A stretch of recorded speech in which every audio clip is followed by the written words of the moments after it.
مجھے ایک صاحب نے سوال پوچھا، کہنے لگے میلاد کس کو منانا چاہیے؟ میں نے کہا اس بیٹی کو منانا چاہیے میلاد جو زندہ ہوتی تھی تو دفن کر دیا جاتا تھا، پر میرے رسول نے فرمایا اب جو بیٹی پالے گا نا میں اس کا بازو پکڑ کے جنت میں ساتھ لے کے جاؤں گا۔ میں نے کہا میلاد اس ماں کو منانا چاہیے جس کا بیٹا گلے میں رسی ڈال کے ماں کو منڈی میں بیچ آتا تھا۔ میرے مصطفیٰ کریم نے فرمایا جنت 7 آسمانوں کے اوپر سدرۃ المنتہا کے پاس تھی، پر میں نے وہاں سے کھینچ کے لا کے ماں کے قدموں کے نیچے رکھ دی ہے۔ میلاد اس باپ کو منانا چاہیے جس کی اولاد ڈنڈوں سے مارتی تھی، پر رسول کریم علیہ السلام نے فرمایا سن لو سن لو سن لو، اب جس کا ابا راضی ہوگا اسی کا اللہ راضی ہوگا۔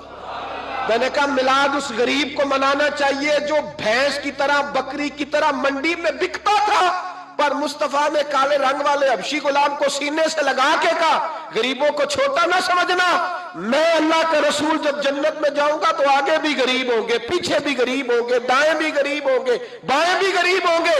فرمایا امیر ویٹنگ لسٹ میں ہوں گے، 500 سال بعد جنت میں جائیں گے، غریبوں کے لیے جنت کے دروازے 500 سال پہلے ہی کھلوا دوں گا۔ اسے منانا چاہیے، میلاد منانا چاہیے۔ اور میں نے کہا مولوی سن، تجھے پوچھتا کوئی نہ، تیرا ذکر کوئی نہ کرتا، لیکن تو ممبر پہ بیٹھا ہے، تو محمد عربی کے نام کا کھا رہا ہے، تو علی کے نام کا کھا رہا ہے، تو عمر عثمان اور ابو بکر کے نام کا کھا رہا ہے، تو حسنین کا صدقہ کھا رہا ہے۔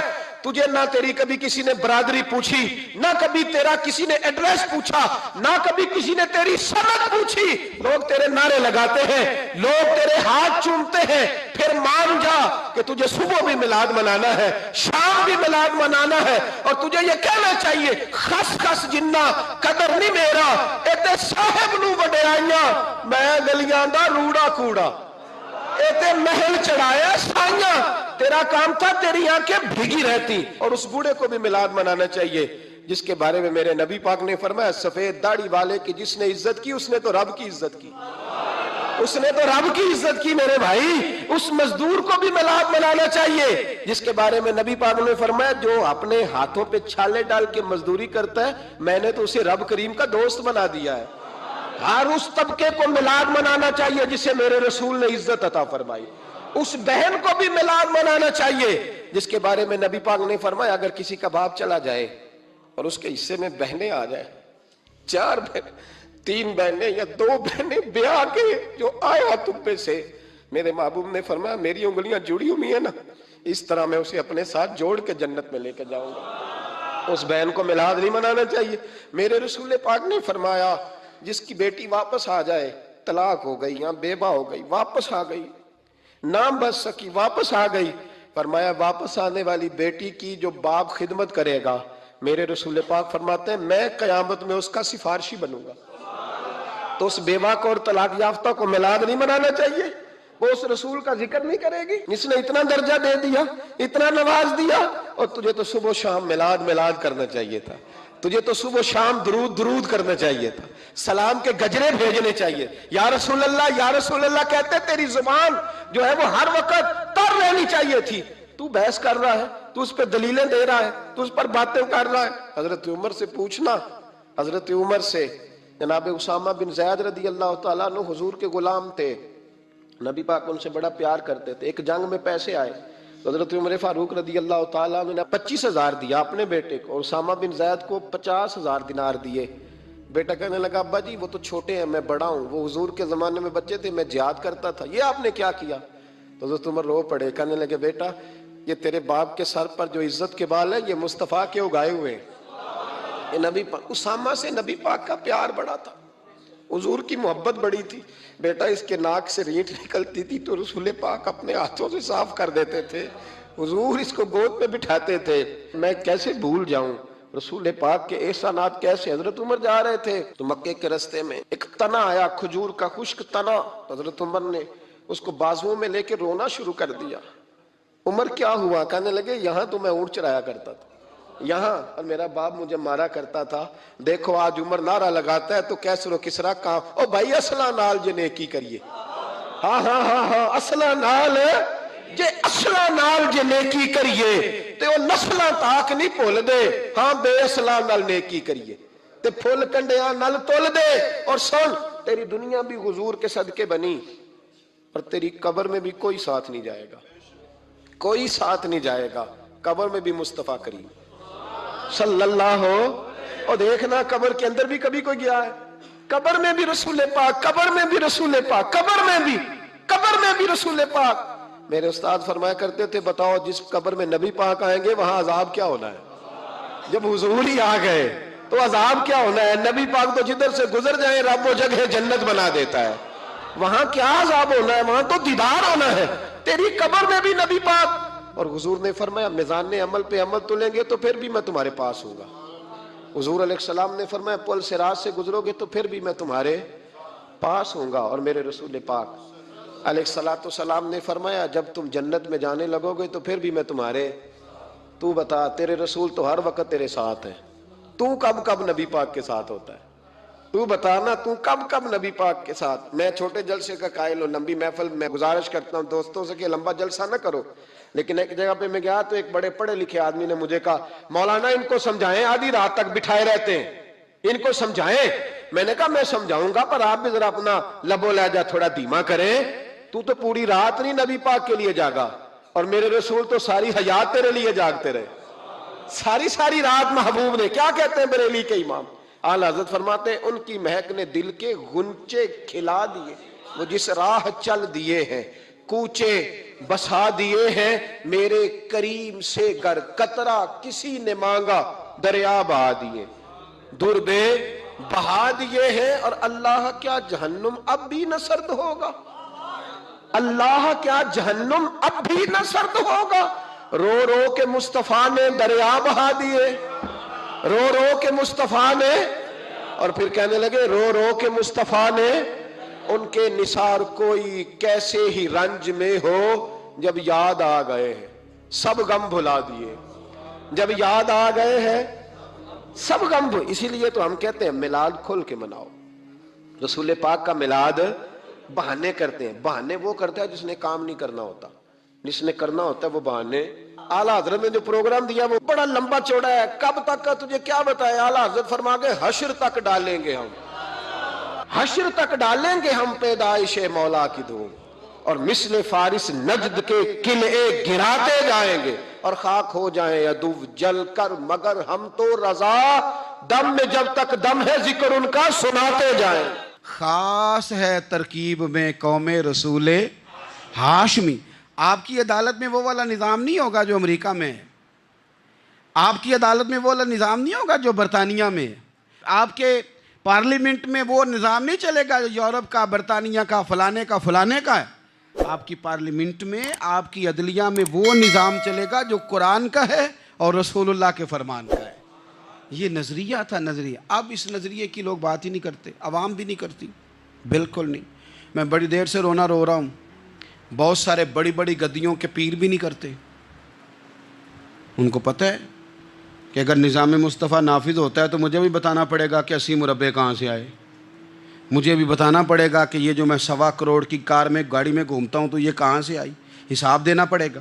اور پھر جب پاکستان بن گیا، قربانیوں کے بعد بنا، آپ نے ناراض نہیں ہونا، میرا مہاجر فیملی سے تعلق ہے، جو عزیز رشتہ دار قریبی یہاں رہتے تھے نا مقامی، وہ تو مہاجروں میں رشتہ داری نہیں کرتے تھے۔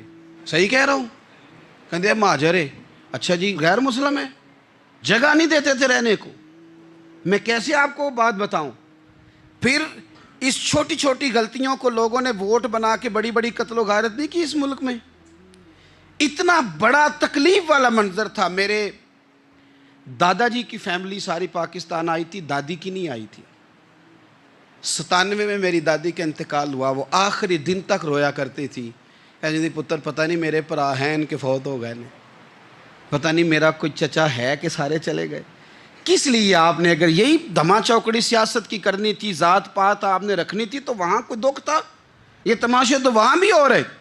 وہ آخری دن تک رویا کرتی۔ اب تو خیر آنکھیں بڑی جدید ان کا آپریشن ہوتا ہے، تو ایک زمانے میں آنکھوں کا آپریشن ہوتا تھا، ڈاکٹر کہتے تھے لائٹ بند رکھو، سبز رنگ کی پٹی باندھو، 4 گھنٹے کے بعد دارو ڈالنا ہے آنکھ میں، ڈراپس ڈالنے۔ میں 4 گھنٹے کے بعد ان کی آنکھوں میں ڈراپس ڈالنے جاتا تھا، تو کبھی کبھی مجھے بٹھا لیتی تھیں، تو کہتی تھیں کہ پتہ نہیں کوئی بچا ہے کہ نہیں بچا۔ پتہ نہیں اب کوئی ہے کہ نہیں, پتہ نہیں کوئی ان میں سے ہوگا کہ نہیں. پتر میں تینوں دساں ساڈے پنڈ کس طرح دا ہوندا سی, میں تمہیں بتاؤں فلانی چیز. پھر جناح نے اعلان کیا تھا کہ ملک بن گیا, کہتی تھی ہم نے بڑا کہا اپنے رشتہ داروں سے کہ چلیں, پر وہ کہتے تھے یہ تو تھوڑے دنوں کی بات ہے, سب نے واپس آ جانا ہے. میں نے 2 دفعہ یہ ماحول دیکھا ہے اٹاری اسٹیشن پہ, واگا بارڈر پہ, ایئرپورٹوں پہ. ایک بھائی ادھر ہے ایک ادھر ہے, اس طرح تڑپ کے روتے ہیں جب لوگ انڈیا پاکستان آتے جاتے ہیں. کیوں آپ نے یہ سارا کچھ کیا؟ صرف ایک نعرہ تھا کہ پاکستان کا مطلب کیا, لا الہ الا اللہ محمد الرسول اللہ. صرف ایک نعرہ تھا کہ یہاں ہم حضور کا دین لے کے آئیں گے. وہ دین تم لائے نہیں, انہیں نوابوں, وڈیروں, چودھریوں کے ذمے تم نے کام لگا دیا. اپنے ملک میں حضور کے نظام کے لیے جد و جہد کریں. یہ بنا ہی نبی پاک کے نظام کے لیے, اس کا کوئی دوسرا حل ہو سکتا؟ کوئی حل نہیں. یہ حضور کے نظام کے لیے بنا ہے. 2-3 باتیں آپ کی خدمت میں عرض کرنی ہیں جو آپ نے زیادہ غور سے سننی. سب سے پہلے تو پاکستان بدلنے کے لیے ضروری ہے کہ نظام مصطفیٰ کے لیے جد و جہد کی جائے, فکر حسینی اپنائی جائے, اور وقت کے ہر یزید کو للکارا جائے, اور للکار کر کے نظام کے لیے کوشش کی جائے کہ نظام مصطفیٰ اس ملک میں نافذ ہو. اس جد و جہد کو آگے بڑھایا جائے. وہی جد و جہد جو ہمارے بزرگوں کا قافلہ صدر الافاضل سید نعیم الدین مراد آبادی سے لے کر علامہ شاہ احمد نورانی صدیقی تک, اور آج کے اس دور کے اکابرین تک جو جد و جہد کرتا آیا ہے, اس جد و جہد کو اپنایا جائے. ہمارے منہ سے یہ لفظ نکلیں کہ ہمیں صرف مسجد میں دین نہیں چاہیے, کچہری میں بھی چاہیے. دیکھیں نا, کچہری میں دین نافذ ہو تو کس طرح ہوتا ہے. تراویح بڑی سونی حضرت ابی بن کعب پڑھایا کرتے تھے, قرآن بڑا سونا پڑھتے, تو حضرت عمر نے کہا یہ تراویحیں پڑھائیں گے. اب چونکہ قرآن اچھا پڑھتے تھے, اچھا سمجھتے تھے, تو حضرت عمر نے فرمایا چونکہ قرآن اچھا پڑھتے ہیں لہذا چیف جسٹس بھی انہی کو بنانا ہے, جن کو سمجھ ہو قرآن کیا کہتا ہے فلاں چیز کے بارے. تو قاضی القضاء جج بھی حضرت ابی بن کعب کو بنایا. حضرت عمر پر ایک بندے نے مقدمہ کر دیا, حضرت عمر نے انہیں قاضی بنایا ہے, مقدمہ کر دیا. جناب عمر پیش ہوئے عدالت میں. پہلے تو وہ اٹھ کے کھڑے ہو گئے, پھر اس کے بعد مدعی نے جناب عمر سے کہا کہ آپ گواہ دیں. حضرت عمر کے پاس گواہ نہیں تھے, تو اس نے کہا ٹھیک ہے پھر آپ قسم دیں. تو حضرت ابی بن کعب رضی اللہ تعالیٰ عنہ فرمانے لگے آپ کو امیر المومنین کے ساتھ یہ رویہ اختیار نہیں کرنا چاہیے. آپ امیر المومنین سے قسم کا مطالبہ کر رہے ہیں, آپ کو پتہ نہیں کہ یہ وہ ہستی ہے جن کی رسول پاک علیہ الصلوۃ والسلام نے گواہیاں دی ہیں کہ بڑے کام کے آدمی ہیں, ان کی فضیلتیں حضور نے بیان فرمائی ہیں, آپ امیر المومنین سے. حضرت عمر نے جناب ابی بن کعب کی طرف دیکھا, حمایت تو وہ حضرت عمر کی کر رہے تھے نا, لیکن یہ نظام مصطفیٰ ہے, یہ حضور کا دین ہے. حضرت عمر فرمانے لگے آپ اس مقدمے کا فیصلہ کر لیں, بعد میں آپ کو معزول کر دیا جائے گا. یہ آپ نے کیا کہا کہ امیر المومنین سے مطالبہ نہ کریں؟ فرمایا میں جتنا مرضی بھی معزز ہوں تو نبی پاک کی قاعدے کے اندر نا, جو قانون حضور نے دیے میں اس کے اندر ہوں. کسی کا اعزاز اسے قانون سے باہر لے کر نہیں جاتا, میں قانون میں ہوں اور نظام مصطفیٰ کی سائے کے نیچے ہوں. سب سے پہلے تو نظام مصطفیٰ کا مطالبہ کریں. دوسرا میں آپ کو ایک بات عرض کروں, ایک ہوتا ہے گھر, ایک ہوتا ہے قبرستان, ایک ہوتا ہے گھر, ایک ہوتا ہے ڈیرا. ان دونوں میں فرق ہے. ہمارے حکمرانوں اور سیاستدانوں کے لیے پاکستان یہاں تو قبرستان ہے, یہاں ڈیرا ہے. اگر کوئی مر جائے تو یہاں لا کے دفن کر دیتے ہیں تاکہ پتہ چلے ہم یہاں کے باسی ہیں. یہاں ڈیرا آپ کو پتہ ہے نا, پنجابی میں ڈیرا سمجھتے ہیں, فارم ہاؤس, بیٹھک, سمجھ میں آتا ہے نا مسئلہ. ڈیرے پہ نا لوگ مکان نہیں بناتے تھے, اچھا باورچی خانہ نہیں بناتے تھے, کیونکہ ڈیرے پہ سیاست کرنی ہوتی ہے, کوئی 2-4 بندے آئے, بیٹھے, چائے شائے پی, چلے گئے. رہائش جہاں ہوتی ہے وہاں سونے کے لیے, بیٹھنے کے لیے, آرام کرنے کے لیے, کچن, باورچی خانہ, کھانے پینے کے لیے, وہاں اپنے گھر والوں کے لیے بندہ بندوبست کرتا ہے. پاکستان کو تو ڈیرا بنایا ہوا ہے. یہاں تو یہ آتے ہیں ڈیرے داری کرنے کے لیے. سیاست کی 4 دن, لوگوں کو قائل کیا, الیکشن لڑا, جیت گئے تو رہ گئے, ہار گئے تو چلے گئے, اور جب جیتنے کے بعد بھی حکمران رہے تو رہے, نہ رہے تو چلے گئے. یہ تو ڈیرا ہے. لیکن ڈیرے میں زیادہ نقصان چودھری کا نہیں ہوتا کہ وہ چودھری بنا ہوا ہے, زیادہ ظالم وہ ہوتا ہے جو اپنے آپ کو کمی سمجھتا ہے. وہ نقصان کرتا ہے چودھری کا بھی، چودھری کے بچوں کا بھی. وہ اسے تکبر میں مبتلا کرتا ہے، وہ اس کو کہتا ہے کہ تو بادشاہ سلامت، وہ اس کا دماغ خراب کرتا ہے. اس لیے شیخ سعدی کہتے تھے بہت سارے لوگوں کو ان کے مشیر تباہ کر دیتے ہیں کہ تو بلے بلے. تو پاکستان ان لوگوں کے لیے یا ڈیرا ہے یا قبرستان ہے، گھر تو میرا اور آپ کا ہے. لہذا ہم نے اسے گھر سمجھنا ہے، صرف اپنے گھر کو نہیں. ہماری گلی بھی ہمارا گھر ہے، ہماری سڑک بھی ہمارا گھر ہے، ہمارے پارک ہمارا گھر ہیں، پبلک پراپرٹی ساری ہماری ہیں. ہم نے حکمرانوں کا صرف انتظار نہیں کرنا، ہم نے ریپر دیکھ کے پھینکنا ہے کہ گھر ہمارا ہے. ہم نے سڑک پہ کچرا دیکھ کے پھینکنا ہے کہ گھر ہمارا ہے. ہم نے اس کے ذروں سے، اس وطن کی مٹی سے پیار کرنا ہے. اور یہ آپ چھوڑ دیں کہ سندھ میں فلانے کی حکومت ہے اور خیبر پختونخوا میں فلانے کی حکومت ہے، پنجاب فلانے کا ہے اور بلوچستان فلانے کا ہے. یہ باتیں آپ چھوڑ دیں.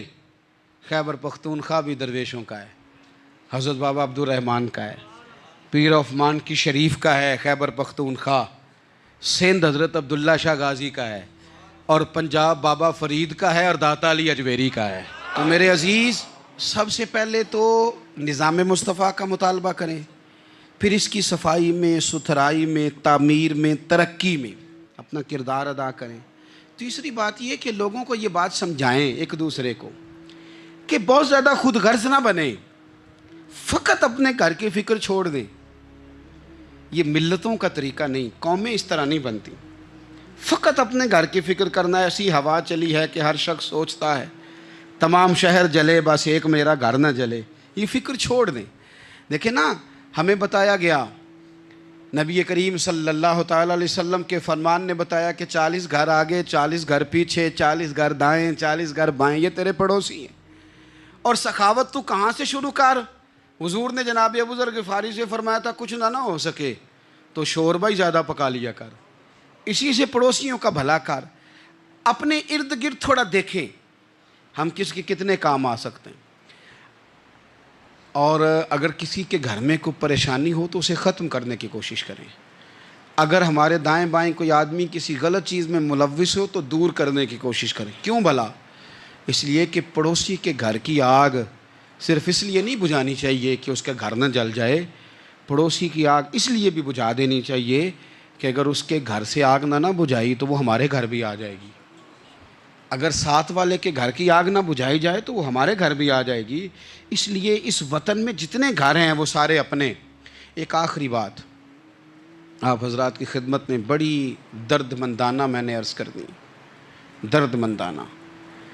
اگر سیاستدان امیر کبیر ہمارا بھلا نہیں کرتے تو چلو ہم ہی ایک دوسرے کا بھلا کرنا شروع کر دیں، تھوڑا تھوڑا نفع کرنا شروع کر دیں. حضور علیہ السلام نے فرمایا لوگوں میں بہتر وہ ہے جو لوگوں کے لیے نفع مند ہو. اگر بہت زیادہ اونچے درجے کا افسر اگر ہمیں لگتا ہے اللہ ماشاء اللہ کہ وہ کرپٹ ہے، تو جہاں جہاں ہم بیٹھے ہوئے ہیں جس جگہ پہ، ان جگہوں پہ ہی ہم ایک دوسرے کا بھلا کرنے لگ جائیں. چلو مہربانی کرے ریڑھی والا یہ سوچ لے کہ میں نے وہ پھل نہیں لے کے جانا جو لوگوں کو بیمار کر دے گا. چلے سبزی والا یہ سوچ لے کہ یہ والی سبزی اب اتنی تباہ کن ہو گئی ہے کہ بیمار کرے یہ کام. چلو میڈیکل سٹور والا ہی مہربانی کرے کہ میں نے دعائیں صرف وہ لے کے آنی ہیں جو فائدہ مند ہیں، جو دعائیں ایکسپائر ہو گئی ہیں جن میں کوئی مسئلہ بن گیا ہے وہ میں نے کام نہیں کرنا. اور چلو کریانے والا ہی مہربانی کر دے، وہ بیسن ہی صحیح لے آئے یار، وہ والا نہ بیچے جو لوگوں کے لیے نقصان کا باعث.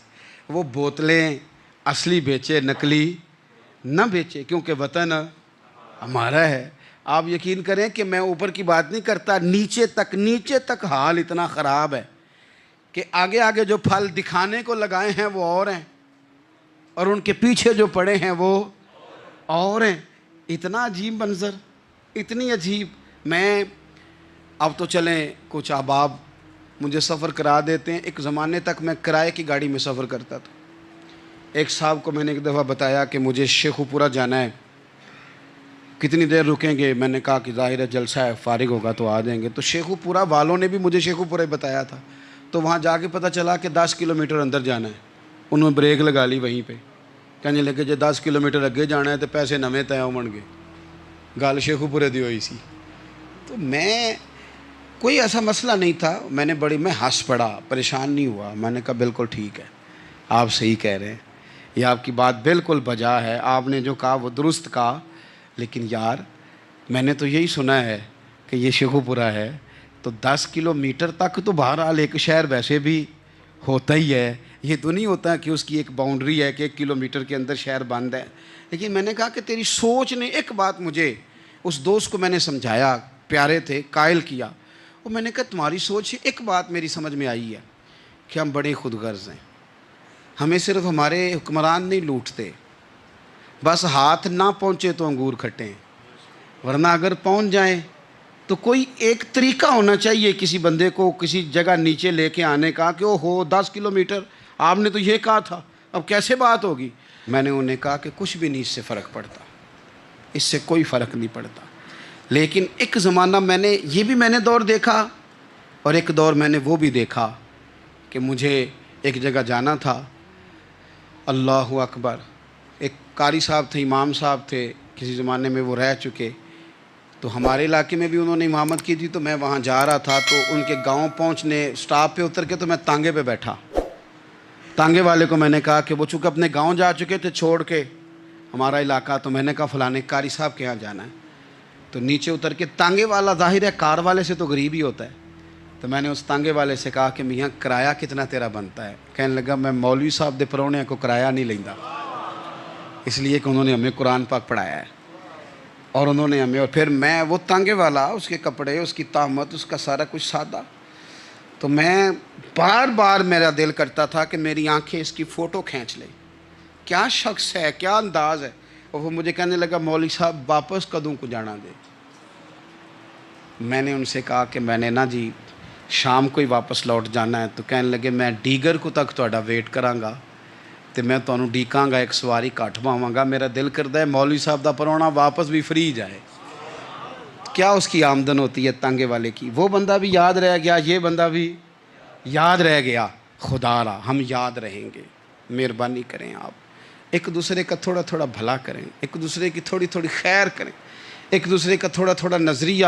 ایک بندہ مجھے وہ بھی یاد ہے، بس میں بیٹھا تھا تو اس نے نا، ایک بوڑھی اماں نے اسے کہا کہ پتر میرے کو نا کرایہ 14 روپے تھا، تو اس نے کہا پتر میرے کو 10 ہی دے، تو اپنا اپنا رویہ ہوتا ہے، تو وہ کنڈکٹر جو تھا گاڑی کا وہ کہنے لگا اماں جی اتر کے گا نہیں جے جانا؟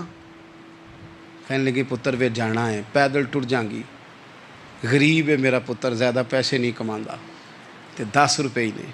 تو وہ کلینڈر بھی مجھے یاد رہ گیا، اس نے 10 بھی اماں کو واپس کر دی، کہنے لگا اماں جی کوئی گل نہیں، ساری دیہڑی کمائی دے ہی نے، اللہ دیونے والا ہے، تسی پیدل نہ جاویو، اے 10 روپے رکشے والے نو دئیو تاکہ تانوں گھر چ۔ او یار ایک ایک قطرہ اس ملک میں، ایک ایک آنسو کسی کا پوچھ لو، زیادہ نہیں، ایک ایک 2 آنسو پوچھو گے تو بڑے لوگ رونا چھوڑ دیں گے، ایک ایک 2 آنسو پوچھ لو گے تو بڑے لوگ ہیں رونا چھوڑ دیں گے۔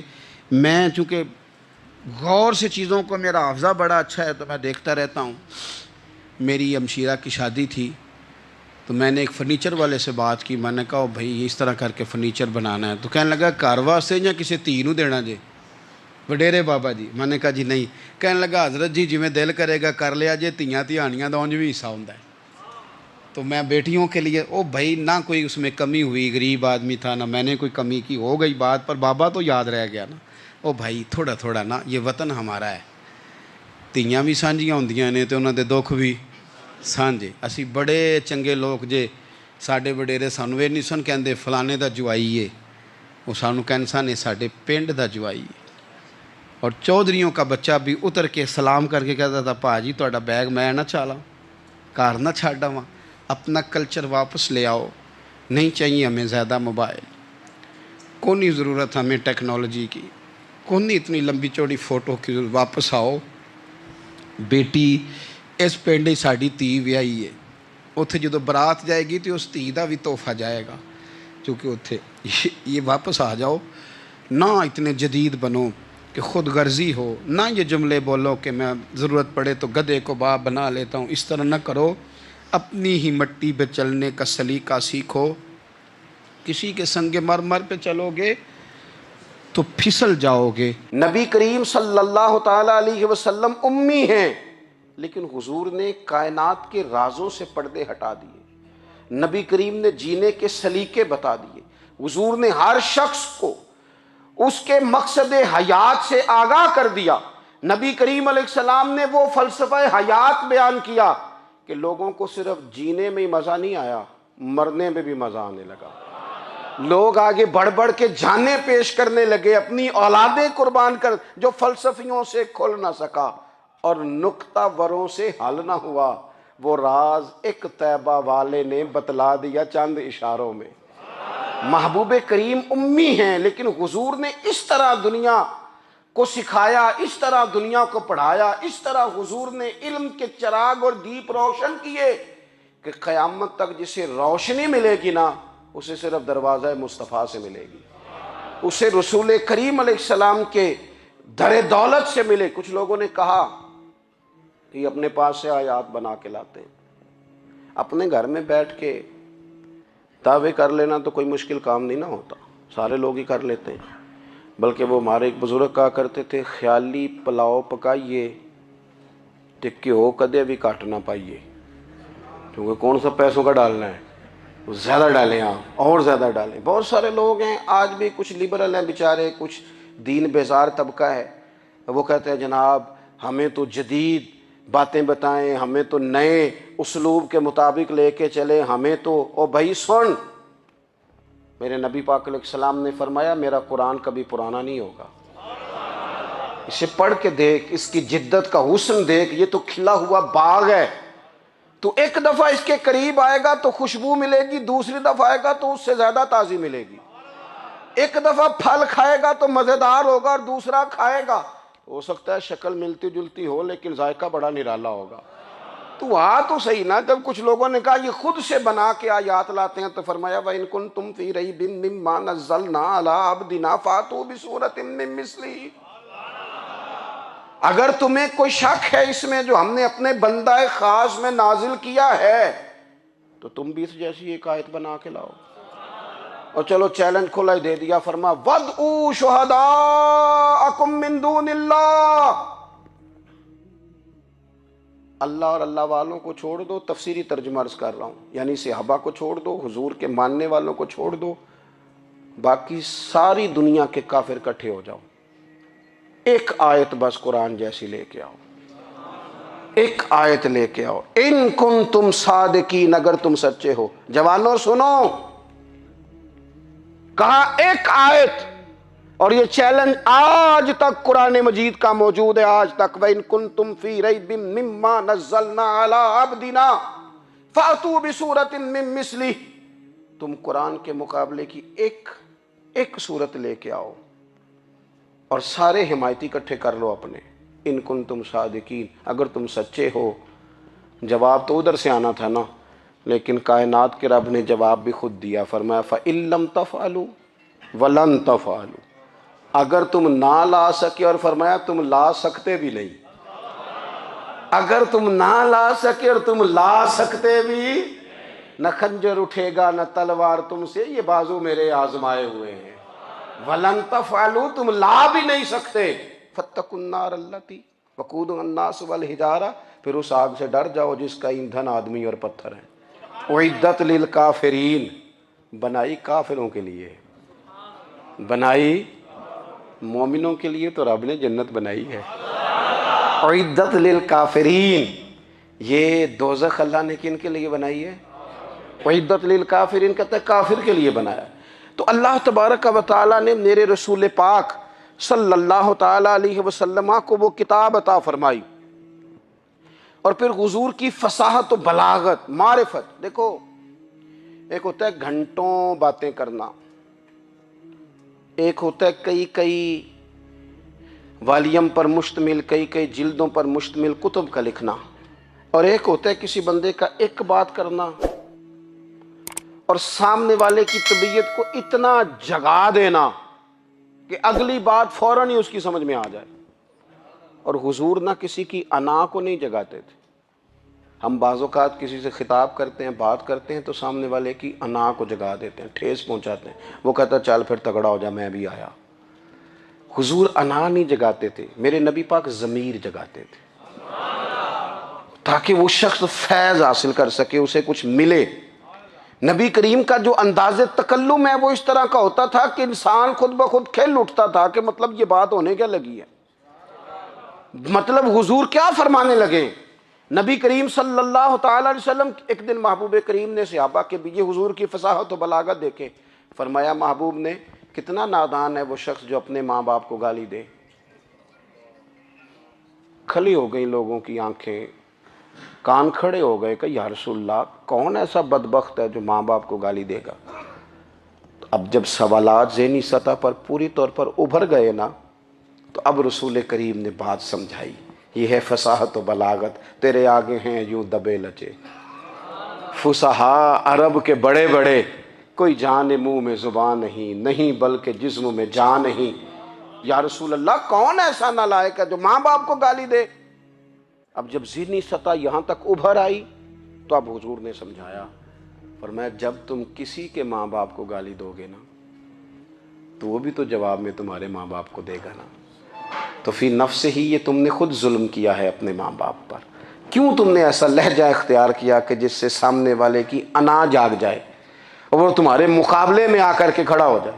کیوں تم نے اس طرح کے انداز اختیار کیے کہ جس سے سامنے والا بھی سارے پنجے کھڑے کر کے باہر نکل آئے اور کہے آ جاؤ پھر میں ابھی میدان میں حاضر ہوں؟ رسول کریم کی فصاحت بلاغت دیکھیں نا، حضور دو چار جملوں میں ساری بات سمجھا جاتے ہیں۔ ایک حدیث پاک اگر ہماری سمجھ میں آ جائے، ایک روایت نبی پاک صلی اللہ تعالی علیہ وسلم نے فرمایا خوبصورت مسلمان وہ ہے جو بے مقصد باتوں کو چھوڑ دے۔ لو اس سے پوری زندگی سجائی جا سکتی ہے، ایک جملے سے پوری زندگی سواری جا سکتی ہے، کوئی لمبی چوڑی باتوں میں جانے کی ضرورت نہیں۔ کہا خوبصورت مسلمان یہ ہے جو بے مقصد باتوں کو چھوڑ دے، لا یعنی باتوں کو، کیا کہتے ہیں ہمارے دیہات کے لوگ، جڑے پنڈ جانا نہیں اودا راہ پوچھنے دی، لیکن آج کل لوگ باز آندے یعنی جس بات کا بالکل تعلق نہیں نا وہ بات بھی کرتے جاتے ہیں، جس کا شعبہ ہی نہیں وہ بھی چھلانگ لگا لگا کے اس میں آ جاتا ہے۔ ہم اپنا وقت ضائع کرتے ہیں، اپنی صلاحیتیں ضائع کرتے ہیں، اپنا نقصان کرتے ہیں، ہم اپنا کام صحیح کر کے نہیں کرتے اور دوسری ساری دنیا کو ٹھیک کرنا چاہتے ہیں۔ او بھائی آپ جس جگہ جس شعبے سے تعلق رکھتے ہیں آپ اپنے معاملات میں مضبوطی پیدا کریں۔ حضور نے اپنی فصاحت کے ساتھ بلاغت کے ساتھ لوگوں کو قائل کیا، اور قرآن مجید کی تاثیر کا یہ اثر میرے کریم رسول نے دکھایا کہ رات کو جب حضور بیٹھ کے قرآن پاک پڑھتے تھے نا، جب یاسین والے نبی خود یاسین کی تلاوت کریں،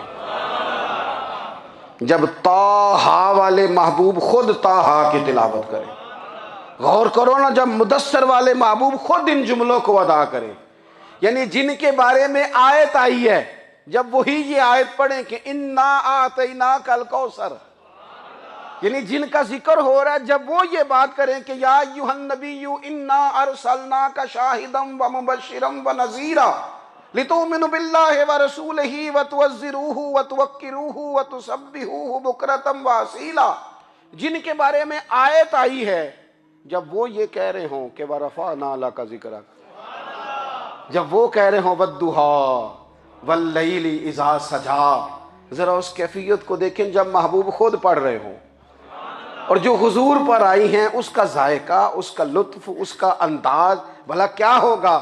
حضور جب رات کو پڑھتے تھے نا قرآن پاک تو جو پکے کافر تھے نا ابو جہل جیسے لوگ وہ بھی جھاڑیوں میں چھپ چھپ کے مدینے والے کی تلاوت سنا کرتے تھے، حضور کی تلاوت سنا کرتے تھے۔ یہی بہتر ہے کہ پردوں میں وہ پردہ پوش رہے، وہ اگر پردے ہٹا دے تو کسے ہوش رہے۔ رسول کریم علیہ السلام کی تلاوت کا سننا، قریب جانا، یہ اعجاز ہے۔ حضرت فاروق اعظم کہتے ہیں میں طبیعت کا بڑا ڈاڈا تھا، مزاج کا بڑا سخت تھا، زندگی ہمیشہ ڈٹ کر گزاری، باتوں پر کھڑا رہنا آتا تھا، پر جب میری بہن نے مجھے چند آیتیں سنائی نا تو میں تڑپ ہی گیا۔ گھروں آیا سا مار مقامنے نو، ہن مینو مار دے لے چلو، اوے متے عمر دی عمر برباد ہو جائے جتھے عمر سوار دے لے چلو۔ یہ اعجاز ہے رسول کریم صلی اللہ تعالی علیہ وسلم پر نازل ہونے والی کتاب کا۔ پھر حضور نے خبریں دی، نبی پاک نے خبریں دی، حضور نے فرمایا روم فتح ہوگا، وہ ہوا۔ نبی کریم علیہ الصلوۃ والسلام نے فرمایا شام فتح ہوگا، تو شام فتح ہوا۔ فرمایا ایران فتح ہوگا، تو ایران فتح ہوا۔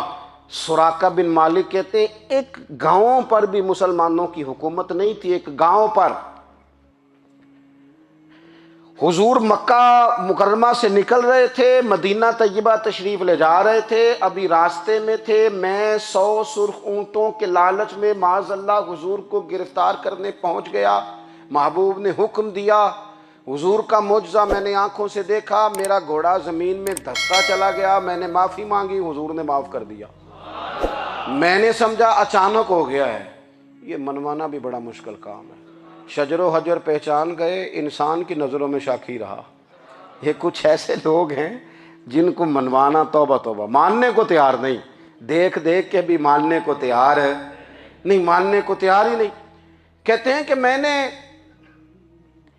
پھر چاہا آگے بڑھنا، تو پھر زمین کے اندر میرے گھوڑے کے پیر دھنسنے لگے، پھر معافی مانگی۔ کریم تیرے معاف کرنے کی ادا پہ بھی قربان جائیں۔ یہ نہیں فرمایا کہ تو بار بار یوں ہی کرتا ہے، فرمایا معافی مانگتا ہے، جا میں نے معاف کیا۔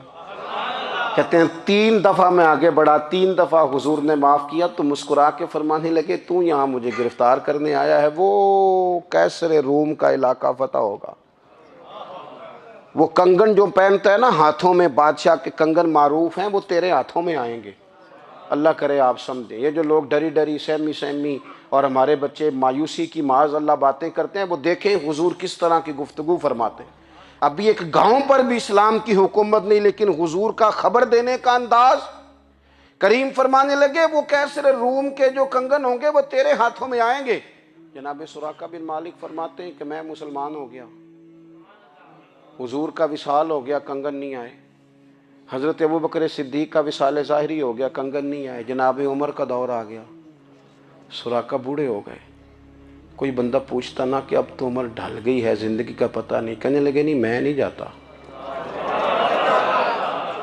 جب تک کنگن نہیں آتے اسرائیل کوئی نہیں آئیں گے، کیونکہ ساڈے نبی دی زبان ساڈے واسطے قرآن۔ جو دن کو کہہ دیا دن ہے تو دن نکل آیا، جو شب کو کہہ دیا شب ہے تو رات ہو کے رہی، اور خدا نے ان کی زبان کو وہ اختیار دیا، جو نکلی منہ سے ان کے وہ بات ہو کے رہی۔ اور فاضل بریلوی کا تو انداز ہی پھر انوکھا ہے نا، وہ تو کہتے ہیں وہ زبان جس کو سب کن کی کنجی کہیں، جس کو سب کن کی کنجی کہیں، اس کی نافذ حکومت پہ لاکھوں سلام۔ کہنے لگے نہیں آتے حضرت اسرائیل، فکر نہ کرو، بوڑھے ہو گئے تھے، نکلنا گھر سے بند کر دیا تھا، حضرت عمر کا دور تھا، کنگن آ گئے۔ حضرت فاروق اعظم نے ان کے پوتوں سے، نواسوں سے، بچوں سے کہا جاؤ بلا کے لاؤ، کہا دادا جان بوڑھے ہیں، فرمایا تم کان میں کہہ دینا کنگن آ گئے، پھر تم دیکھنا تو صحیح۔ پھر حضرت سراقہ آئے، حضور نے جو خبریں دیں، نبی پاک علیہ الصلوۃ والسلام نے جو گزشتہ قوموں کے احوال بیان کیے، اور پھر میرے نبی پاک علیہ الصلوۃ والسلام نا دنیا میں عزتیں دینے آئے، عزتیں۔ یہ مزاج ہمیں کم کرنا چاہیے، یہ جو ہم ساری زندگی اس کام میں لگا دیتے نا کسی کو نیچا کیسے دکھانا ہے، یہ انداز حضور نے نہیں ہمیں دیا۔ آپ دیکھو حضور تشریف لائے تو ہمیں پتہ چلا کہ حضرت یوسف جیسا سونا کوئی نہیں، حضور تشریف لائے تو ہمیں پتہ چلا کہ حضرت داؤد جیسی خوبصورت آواز کسی کی نہیں، حضور تشریف لائے تو ہمیں پتہ چلا کہ جناب عیسیٰ علیہ السلام کا فقر اختیاری کس طرح کا تھا، محبوب تشریف لائے تو ہمیں پتہ چلا کہ حضرت موسیٰ کا جلال کس طرح کا تھا۔ یہ تو حضور آئے تو نبی پاک علیہ السلام نے اس کی بھی عظمت بیان کی، اس کی بھی شان بیان کی، حضور نے بتایا کہ ابوبکر صدیق کی شان کیا ہے، فاروق اعظم کا مرتبہ کیا ہے، عثمان غنی کی حیا کیا ہے، مولا علی کی شجاعت کیا ہے، اہل بیت نبوت کی عظمت کیا ہے۔ حضور آئے عزتیں دینے، ماں کو عزت دی مدینے والے رسول نے، کہا جس کا باپ راضی ہو گیا اس کا رب راضی ہو گیا۔ فرمایا جو 2 بیٹیاں 3 بیٹیاں 4 بیٹی بہنیں یا 1 بیٹی یا بہن بیاہ کے آ گیا نا، اس طرح میری 2 انگلیاں جڑی ہوئی ہیں، میرے ساتھ جڑ کے جنت میں جائے گا۔ رسول کریم صلی اللہ تعالی وسلم نے عزت دی، عزت دی۔ حضور عزتیں دینے، کوئی اعزاز نہیں، ان پڑھ بندہ ہے، سادہ ہے، غریب ہے، مزدوری کرتا ہے، ہاتھوں پہ چھالے، یا رسول اللہ اس کا بھی کوئی اعزاز ہے؟ قربان جائیں، میرے کریم نے عزت دی، فرمایا محنت کر کے روزی کمانے والا تو اللہ کا دوست ہے۔ یہ اینٹیں اٹھانے والا، یہ مشقتیں کرنے والا، یہ صبح دیہڑی پہ جانے والا، یہ بیچارہ جو اچار سے روٹی کھاتا ہے، تو نے ہر شخص کی قسمت میں یہ عزت لکھی اور آخری خطبے کی صورت میں وصیت لکھی۔ رسول کریم نے ہر بندے کو اعزاز دیا، عظمتیں دی، حضور عزتیں دینے آئے، نبی پاک علیہ السلام نے اعزازات دیے، حضور نے نوازا، یہ ساری چیزیں میرے رسول پاک کی تشریح۔ اور پھر یہ جو حضور کے صحابہ اور اہل بیت ہیں نا، یہ بھی میرے نبی پاک کی نبوت کی دلیل ہے۔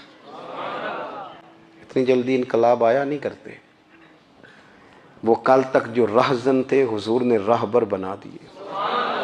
وہ لوگ جو کل تک ایک دوسرے کے گلے کاٹ کے کھاتے تھے، ایک دوسرے کو مارتے تھے، تکلیف پہنچاتے تھے، برادری ازم پہ لڑتے تھے، حضور نے بھائی بھائی بنا دیے۔ ایک پلیٹ میں کھانا کھانے لگے، سیدنا بلال حبشی، صہیب رومی، سلمان فارسی، حضور نے یوں کر کے ملا دیا۔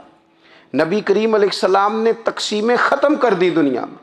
حضور کے صحابہ نے اپنا کردار اس طرح کا دکھایا، اتنا بلند کیا، اور صحابہ کرام علیہم رضوان اس کو دیکھ کر اتنی بلندیوں پہ گئے کہ گواہیاں اللہ کا قرآن دیتا ہے۔ فرمایا محمد الرسول اللہ والذین معہ اشداء علی الکفار رحماء بینہم تراہم رکعا سجدا یبتغون فضلا من اللہ ورضوانا۔ فرمایا یہ جو میرے محبوب کے ساتھ والے ہیں کافروں پر سخت ہیں، آپس میں نرم دل ہیں، تم جب بھی انہیں دیکھو گے سجدے کرتے دیکھو گے، رکوع کرتے دیکھو گے، تم انہیں دیکھو گے اللہ کی رضا کے متلاشی ہیں۔ انہیں ساری مادہ پرستی سے نکال کر محبوب نے رب کی رضا کے رستے پہ ڈال دیا۔ میرے نبی کریم سید عالم صلی اللہ تعالیٰ علیہ وسلم کی نبوت کے دلائل کے طور پر یہ ساری چیزیں آئیں۔ بس میں بات سمیٹنے لگا ہوں۔ حضور کا جو اخلاق ہے نا، وہ بھی نبی کریم علیہ السلام کی نبوت کی بہت بڑی دلیل ہے۔ وَإِنَّكَ لَعَلَىٰ خُلُقٍ عَظِيمٍ۔ محبوب ہم نے آپ کو نا خلق عظیم کا مالک بنایا ہے۔